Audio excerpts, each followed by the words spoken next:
Olá, boa noite, a graça e a paz do Senhor Jesus. Que bom estar com você aqui e mais essa noite abençoada na live da palavra.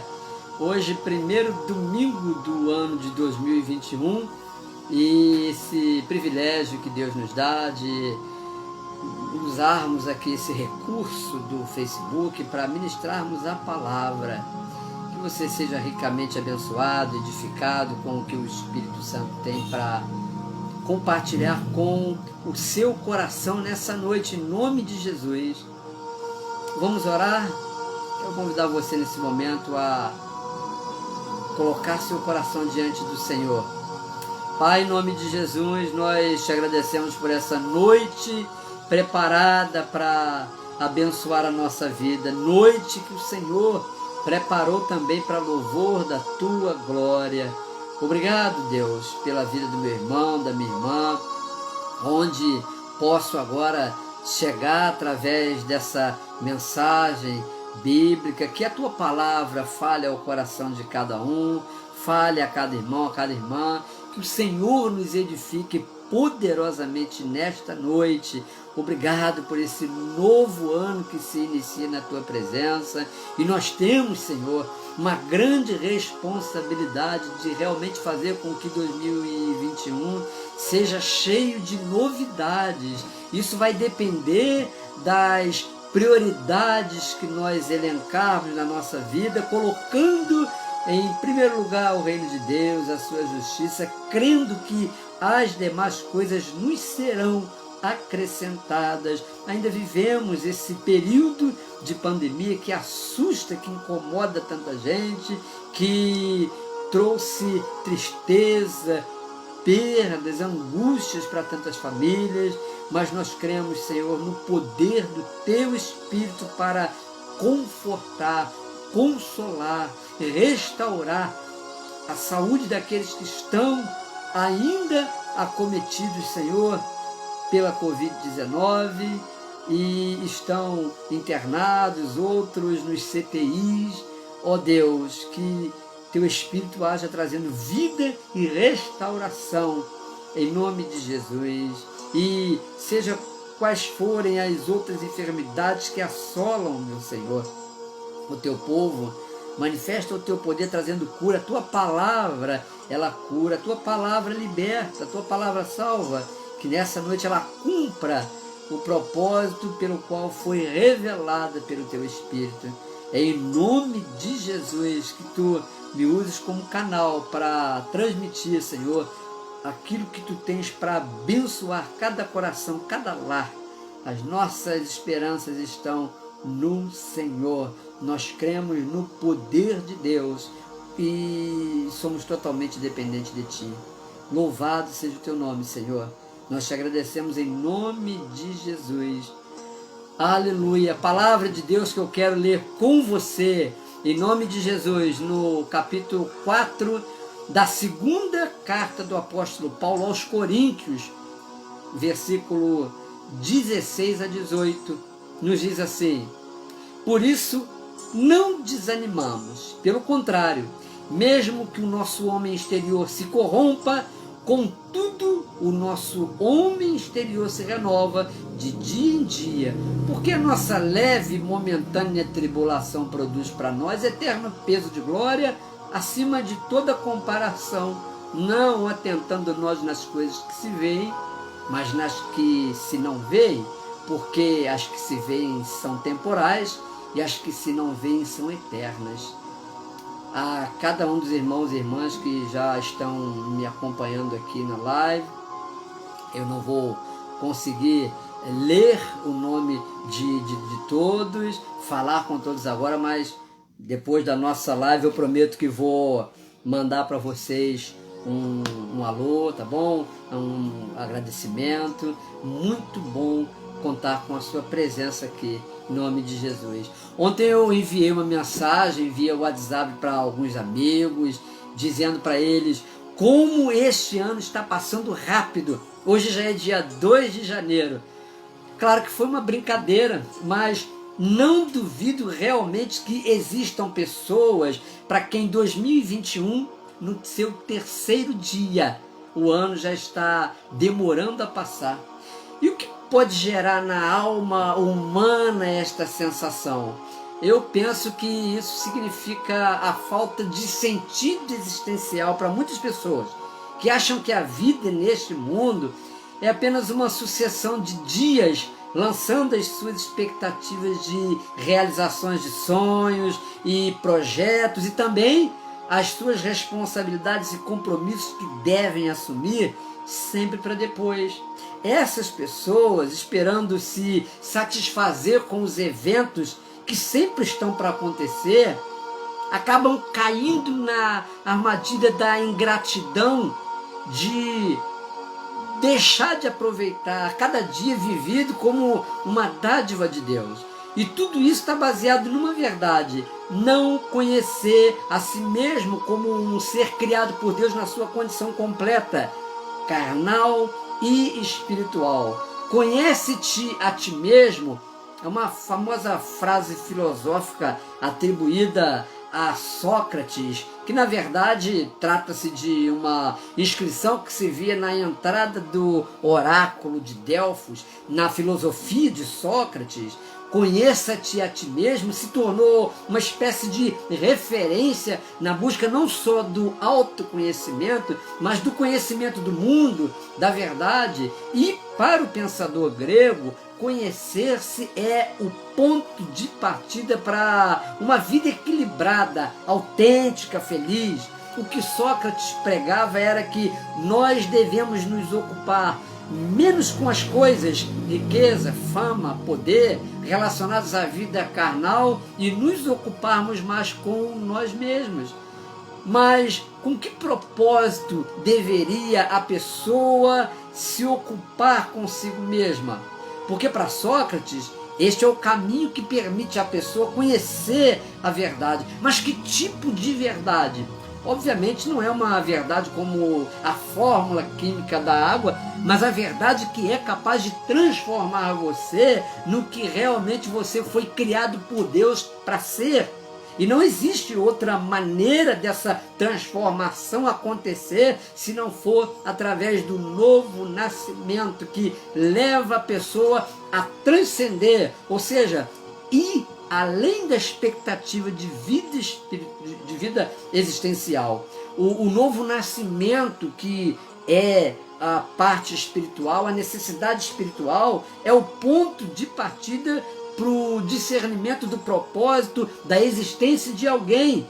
E a existência está ligada ao nascimento natural. E o novo nascimento, ele nos engaja na engrenagem do mundo, como também é a oportunidade de Deus dada ao homem para a modificação da relação, primeiro consigo mesmo e com outras pessoas no mundo.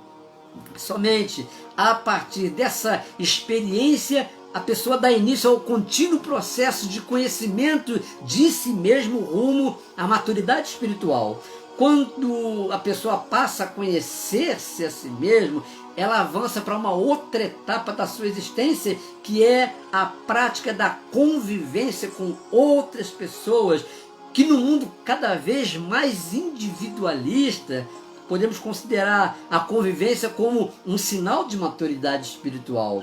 O apóstolo Paulo nos fala na sua primeira carta aos Coríntios, capítulo 15, versículo 46, que não acontece na vida do ser humano primeiro o espiritual, mas sim o natural, depois o espiritual. Então, não existe outra alternativa para que alguém venha ter acesso ao conhecimento da verdade, senão através da conversão, da experiência pessoal com Deus, reconhecendo Jesus como Senhor e Salvador. Jesus ensinou a respeito do reino de Deus, que ele não se manifestaria de forma visível, de maneira que alguém pudesse dizer aqui ou ali está o reino, porque na verdade o reino está dentro de nós. Pensando nisso, uma vez que as coisas espirituais se discernem espiritualmente, creio que muitas pessoas estão equivocadas acerca dos valores do reino,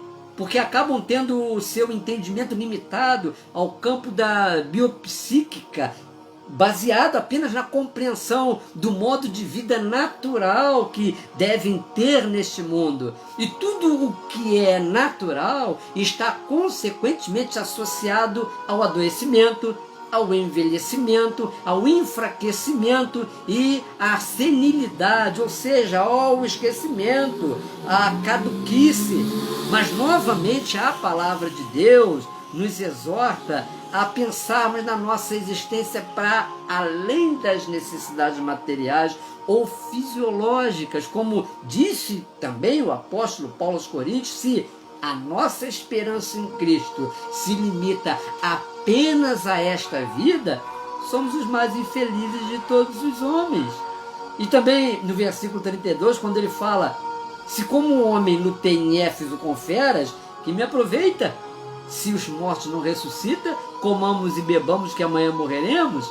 Em Mateus, no capítulo 26, 41, quando Jesus disse a Pedro, Tiago e João que o espírito está pronto, mas a carne é fraca, naquele momento de profunda angústia no Getsêmani que antecedeu a sua prisão, condenação e crucificação, ele se referia a essas duas dimensões do ser humano: espiritual, interior, e carnal, exterior. Não podemos confundir a autorrealização e a satisfação dos desejos de uma pessoa na esfera biopsíquica, carnal, pensando nós que a satisfação das necessidades do corpo e a realização dos desejos da alma sejam por si só suficientes ou substituir-se a plena realização das necessidades internas, espirituais de alguém. Só quando vamos além da busca pelo suprimento das necessidades do corpo, passamos a dar importância às coisas no nível espiritual, iniciando assim o que podemos chamar de autoconhecimento ou conhecimento de nós mesmos, o que não é possível sem o encontro pessoal com Jesus. Como exemplo disso, quero lembrar você das histórias que já leu, já conhece, de duas pessoas que tiveram a vida transformada, alterada pelo encontro com Jesus. Zaqueu e a mulher samaritana, que levavam uma vida de prazeres nunca satisfeitos. A história de Zaqueu, lá no Evangelho de Lucas, capítulo 19, versículos de 2 a 10, diz que ele foi um indivíduo que procurou respeito, aceitação, reconhecimento no meio da sociedade em que vivia, através da riqueza. E boa parte dessa riqueza era ilícita, que ele possuía, como uma forma de superar a sua baixa autoestima e a rejeição que ele sofria por parte dos seus próprios parentes, os judeus, que nem o dinheiro pôde resolver. Ele fez fortuna, Zaqueu fez fortuna servindo aos interesses de César, e na sua vaidade ele pensava consigo mesmo ser uma personalidade importante para a elite romana. Na verdade, não passava de um serviçal do império opressor. Dominado pela avareza, pela ganância, pela usura, na qualidade de agiota opressor que era, Zaqueu acrescentava juros exorbitantes aos impostos que os judeus eram obrigados a reverter para os cofres de Roma. Até um dia, quando se expõe ao ridículo e sobe numa árvore, perturbado com o grito da sua necessidade interna, que nada do que possuía podia suprir, porque era a necessidade do conhecimento da verdade que liberta. Que grande surpresa teve Zaqueu, que na sua sinceridade de querer ver Jesus, conseguiu muito mais, pois o mestre disse que não era ali, no meio da multidão, que a sua necessidade mais íntima seria satisfeita. Por isso, quando Jesus decide deixar a multidão e ir à casa daquele que era considerado grande pecador pelos seus irmãos, ele então tem o seu coração transformado, o que o levou a atitudes práticas de arrependimento, confirmando o seu desprendimento daquilo que o tornava escravizado à vida miserável que levava, mesmo tendo muito dinheiro. Quando lemos João capítulo 4, do versículo 1 ao versículo 18, encontramos o relato da mulher samaritana, uma pessoa que buscava autorrealização, pensando satisfazer seus apetites interiores por meio de romances, presa aos seus instintos insaciáveis que escondiam a sua genuína carência de afeição. Ela não consegue se abstrair do universo carnal. Enquanto Jesus falava para aquela mulher de água da vida, ela se referia à água do poço. Quando ele falava da sede espiritual, ela entendia a conversa de Jesus no âmbito da satisfação carnal, sendo revelada por ele como um objeto sexual, enquanto lhe fala sobre os 5 maridos que teve, sem que nenhum realmente fosse dela. E quando aquela mulher vê em Jesus uma atitude diferente da dos homens exploradores que ela conhecia, ela tem então acesso à fonte que vai saciar a sua sede de dignidade, de respeito, de vida, que jamais os prazeres carnais puderam satisfazer. Se vê diante daquele homem que a trata com respeito e com dignidade. Na verdade, cada um de nós tem uma carência espiritual que só pode ser suprida através de momentos a sós com Deus. Momentos que, mesmo que pareçam pequenos, são significativos para quem sabe o valor de estar a sós com Ele. Vemos essa prática na vida de Jesus, registrada em Mateus, capítulo 14, versículo 23, que diz que ele despedia as multidões, subia ao monte a fim de orar sozinho, e caindo à tarde, lá estava ele só. O sucesso do discipulado de Jesus junto aos discípulos e do seu ministério junto das multidões foi fruto dessas constantes despedidas das multidões para um momento de intimidade com o Pai. Para onde quer que fosse, Jesus jamais conseguiu ficar sozinho, porque tão logo o descobrissem em algum lugar para onde ele ia, onde ele chegava, lá estava a multidão o assediando com as suas necessidades. Mas Jesus sabia quando devia deixar a multidão e buscar aquele momento para ficar ou a sós com o Pai ou só consigo mesmo. E ele fazia isso por 2 razões. Primeiro, porque amava estar a sós com o Pai, como forma de manter a sua intimidade com Ele através dos encontros de oração que eram fundamentais para a renovação das suas forças diante da demanda imposta pelo seu ministério terreno. Segundo, porque Jesus reconhecia que precisava de solitude. Solitude não é a mesma coisa que solidão. Solitude é estar só consigo mesmo por um período que se faz necessário para pensar sobre si mesmo.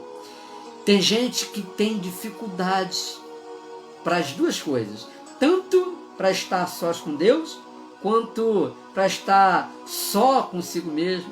A dificuldade para estar sós com Deus é porque ainda não o conhece nem o ama de maneira suficiente para desejar desfrutar da sua companhia. A dificuldade de estar só consigo mesmo é porque se conhece de tal maneira que não suporta nem a si mesmo. Experimente ficar só consigo mesmo e você vai perceber que não é tão bom quanto pensa que as pessoas acham que você seja. O profeta Elias, ele experimentou um momento tão desgastante na sua jornada que chegou ao ponto de desistir da própria vida.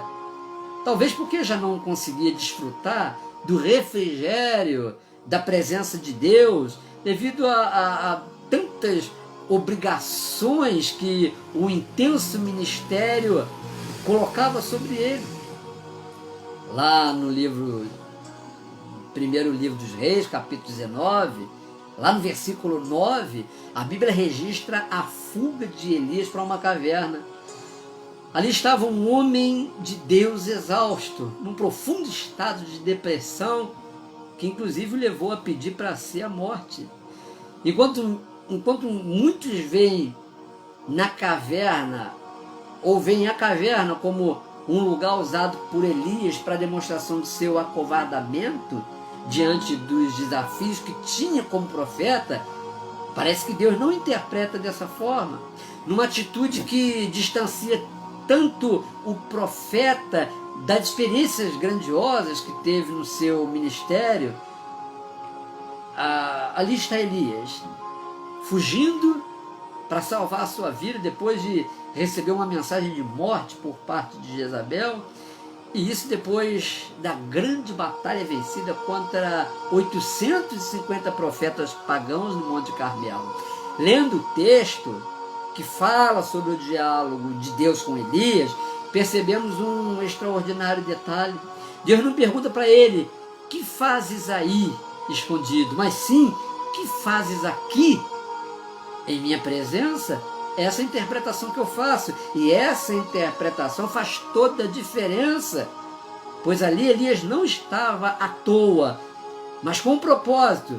Porque se realmente ele quisesse morrer, ele não teria ido para a caverna, ele teria deixado que Jezabel o encontrasse e cumprisse a sua promessa. Sim, o lugar que Elias escolheu para se esconder, buscando o fim da própria vida e o encerramento do seu ministério, na verdade, era o lugar da presença de Deus, onde ele encontrou o ambiente oportuno para a manifestação do poder de Deus na sua vida, que o preparou para mais uma longa etapa do ministério e, por fim, para a grande experiência de ser transladado para o céu. A palavra de Deus nos diz: mas como está escrito, nem olhos viram, nem ouvidos ouviram, nem jamais penetrou em coração humano o que Deus tem preparado para aqueles que o amam. Isso está registrado lá na primeira carta aos Coríntios, no capítulo 2, versículo 9. Você consegue saber o que Deus tem preparado para a sua vida depois da grande aflição que está enfrentando nesse momento? Os discípulos no caminho de Emaús, Lucas capítulo 24, lá depois do versículo 13 seguinte, caminhando lado a lado com Jesus, depois da sua ressurreição, eles não conseguem notar a presença do Cristo vivo. É outro exemplo do quanto os olhos carnais limitam o homem natural, impedindo-o de enxergar para além da morte. É verdade que enquanto caminhavam com Jesus, eles fazem um discurso muito claro a respeito de tudo que havia acontecido com Jesus até a cruz do Calvário. Mas o que diziam àquele que era conhecedor de todas as coisas? Sim, porque eles falavam tudo para Jesus. Enquanto caminhavam dizendo tudo isso para ele, na verdade, confirmava que o que entendiam com a mente sobre Jesus não passava de conhecimento intelectual. Eles conheciam uma história, porque ainda não haviam experimentado no coração o ardor da palavra como fonte de alimento espiritual. E chega um momento quando, no partir do pão, depois de ardida no coração deles a palavra, eles têm o seu entendimento aberto e voltam para Jerusalém. E participam ali do dia de Pentecostes e com certeza são renovados, são batizados com o Espírito Santo, da mesma maneira como o reino de Deus e a entrada nele não se manifesta de forma visível nesse mundo. Entrar na presença de Deus também não é uma questão de onde, mas sim como. E voltando à mulher samaritana, Jesus falou disso no encontro que teve com ela, dizendo que não era Jerusalém, nem o Monte Gerizim, os lugares onde Deus deveria ser adorado, porque o Pai, ele não se interessava mais em lugares, mas a sua procura passou a ser pelos verdadeiros adoradores, que o adorassem em espírito e em verdade.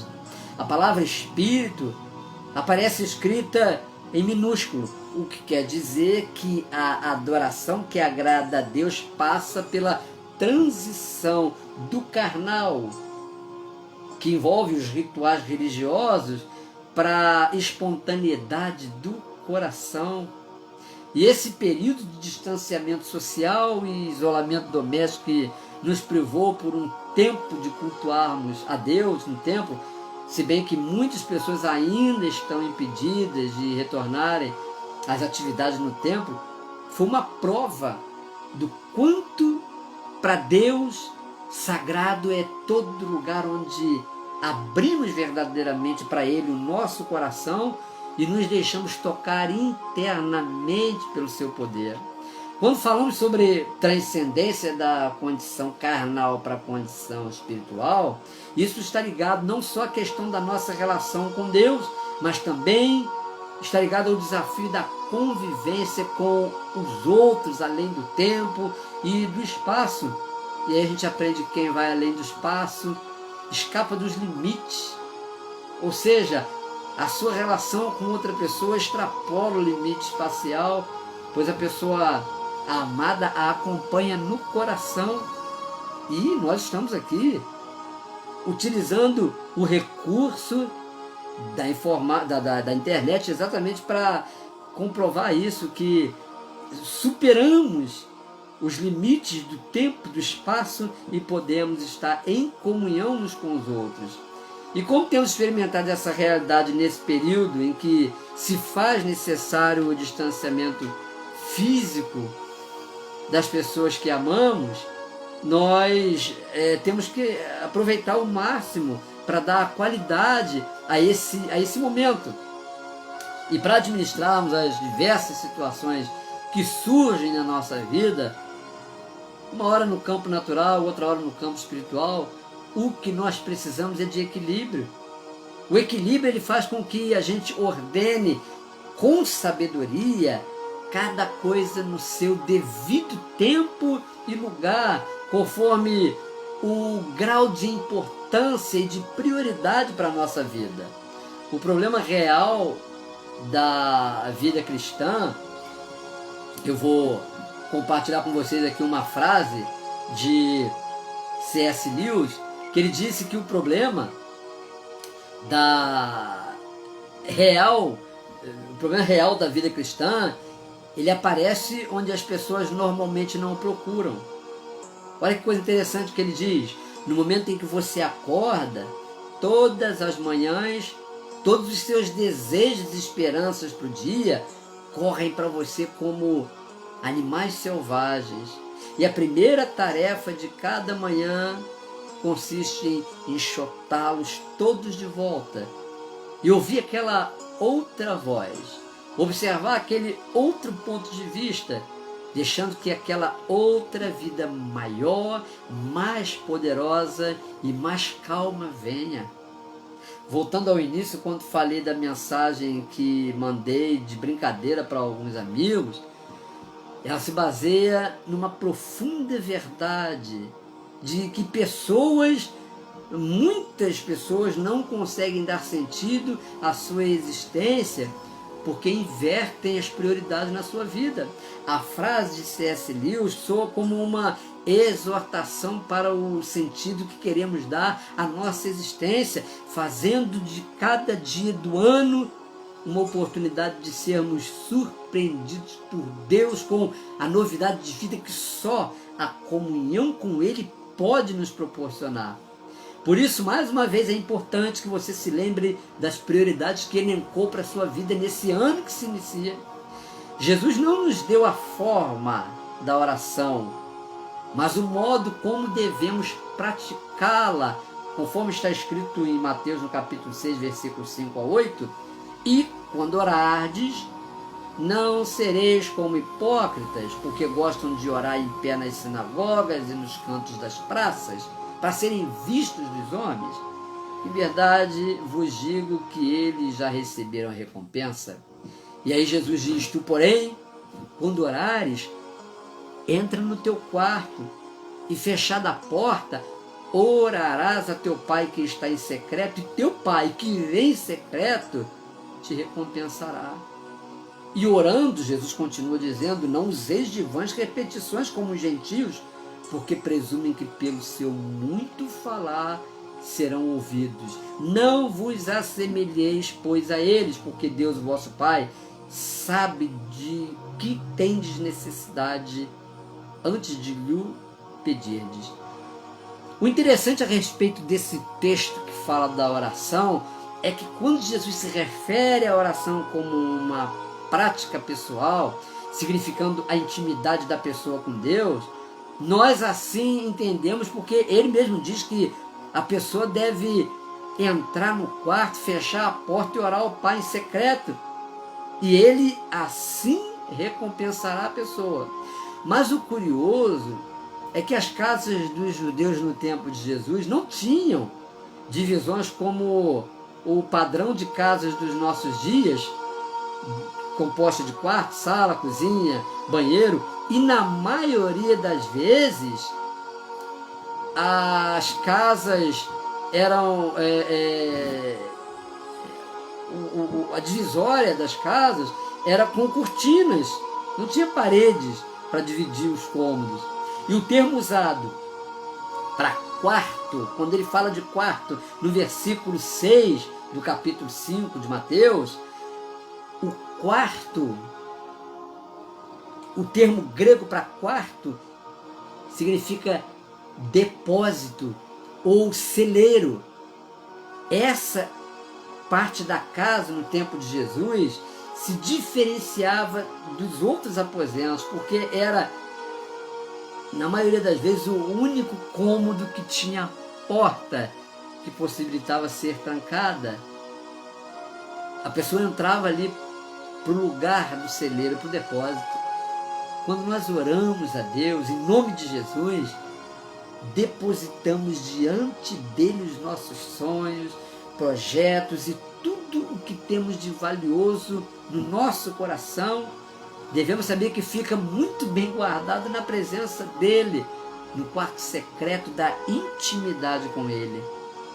E a chave que abre a porta desse depósito, que guarda as nossas preciosidades, é a fé, que também nos dá acesso ao celeiro de Deus, que se abre para nós, provendo todos os recursos necessários para suprir as nossas mais íntimas necessidades. Se a sua vida devocional, que basicamente é oração, leitura da Bíblia, sua participação juntamente com os outros irmãos nos cultos da igreja, se isso não estiver no topo da lista de prioridades para você, a tendência é que em poucos dias o ano novo se torne logo velho, enfadonho, frustrante para você. E para você que pensa que a oração é como um caminhão de palavras que despejamos diante de Deus, que mais parece um monólogo onde somente você fala e Deus ouve, saiba que a oração é muito mais o que Deus vê em você do que o que Ele ouve de você. E é isso que fará a diferença e que nos vai identificar como pessoas realmente que estão indo além da condição de vida biopsíquica, das necessidades carnais, das necessidades físicas, para a vida abundante, para a vida espiritual que Jesus veio nos dar. Orar é estar na presença de Deus, e isso está diretamente ligado ao interesse que o amor por Ele coloca no coração de cada um, de desejar estar com Ele.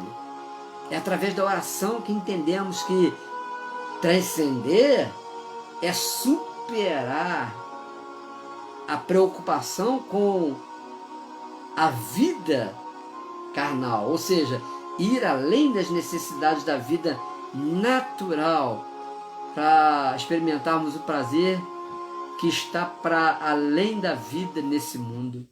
O Senhor nos chama para essa comunhão com Ele, essa intimidade que o Espírito tem reservado para aqueles que vão priorizar a oração, a palavra. Quem sabe você tenha, ao longo do ano passado ou dos anos que se passaram, pensado mudar a sua atitude em relação à vida espiritual, orar, ler a Bíblia, estar mais em comunhão com Deus. Hoje, por exemplo, na maioria, boa parte das igrejas preferem o primeiro domingo como o dia da ministração da ceia. Quem sabe você precise colocar na sua lista de prioridades uma maior atenção à participação da ceia do Senhor, na ceia do Senhor durante esse ano, porque Jesus disse que aquele que não come a carne, não toma do sangue, não faz parte, não tem parte com Ele. Priorize a vida com Deus. Buscai primeiramente o reino de Deus e a sua justiça, e as demais coisas vos serão acrescentadas. Foi Jesus quem disse isso. Experimente um novo ano de comunhão, de relacionamento com o Senhor. Faça prova com Deus. E você verá o quanto Deus pode fazer muito além do que você pensa e do que você pode fazer. Eu quero orar para você que esteja, ainda que no início desse ano, já entristecido, cansado, desanimado, frustrado. A palavra de Deus, ela pode renovar o seu coração. A alegria do Senhor é a nossa força. O Espírito Santo quer fazer algo maravilhoso no seu coração, mas vai depender de você entrar para esse quarto, para esse depósito, para esse celeiro e depositar ali diante do Senhor tudo que está no seu coração. Deixa Ele cuidar de você.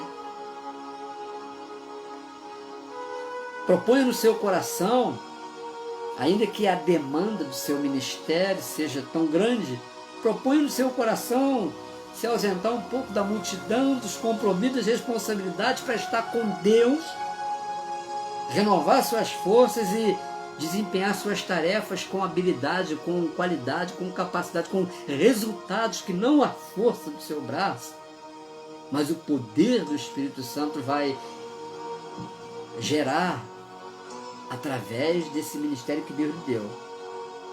Mas acima de tudo, Deus quer ter comunhão, relacionamento com você. Vamos orar em nome de Jesus?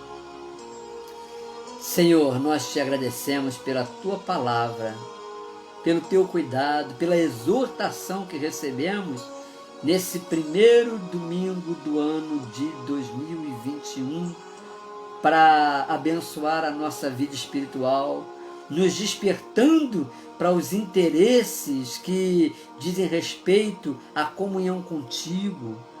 Tanta ansiedade, tanta preocupação, tantos projetos, tantos sonhos, tantas coisas que nós temos, Senhor, colocado como prioridade no nosso coração para esse ano de 2021.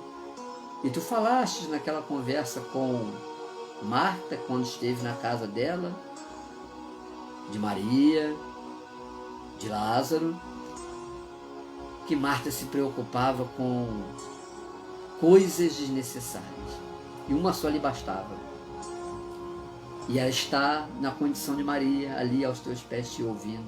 Ah, Senhor, gera no nosso coração amor por Ti, prazer pela Tua presença, desejo de estar sós contigo, coragem para estar só conosco mesmo, nos confrontando com aquilo que precisa ser mudado, transformado na nossa vida. Muitos de nós não temos coragem de olhar, Senhor, para coisas que precisam ser transformadas na nossa vida.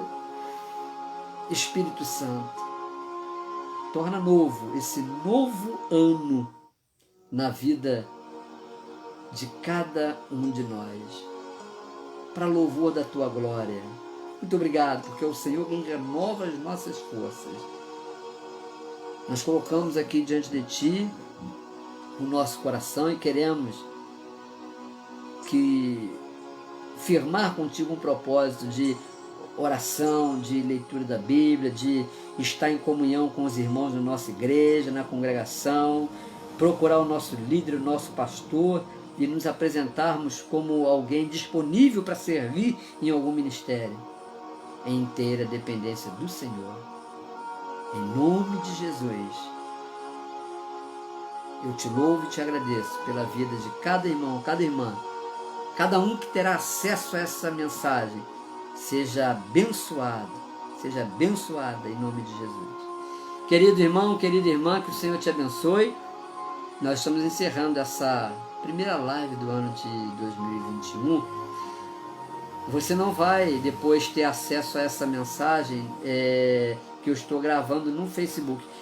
Ela estará disponível para você no Facebook através do meu canal no YouTube, que eu vou converter depois o arquivo e vou publicar no meu canal do YouTube.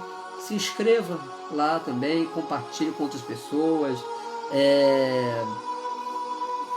esteja abençoando outras vidas através do que Deus tem trazido para o nosso coração com essa palavra.